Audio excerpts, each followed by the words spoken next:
Today we're glamming up a Far Harad warrior and giving him some leopard print.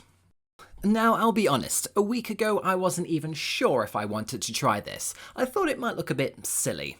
Spoiler alert, I have never been so wrong in my life.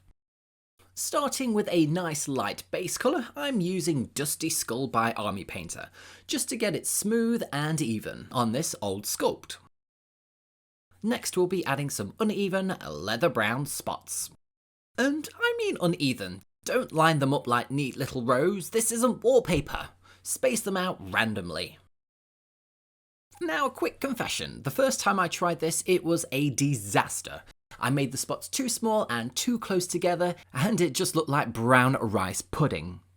So I would definitely say go for bigger spots with more space in between them. That way it will read much better from tabletop distance. Here's the part that makes it really work, the black.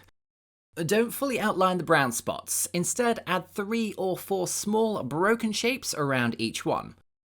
It's this effect that makes it look like proper leopard print, rather than polka dots. And if you think any of the black areas are a bit too thick, then just go back in with your leather brown and tidy those up. For shading, I kept it subtle.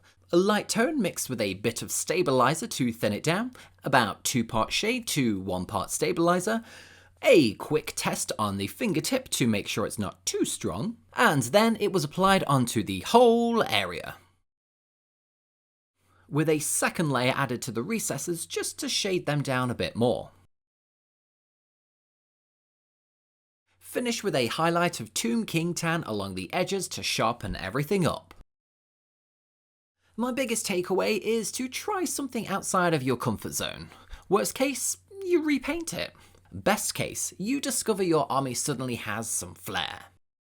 If there's a hobby tip that you would like covered, drop it into the comments and it might just make a future video. Take care everyone, and until next time, steady hands, thin paints.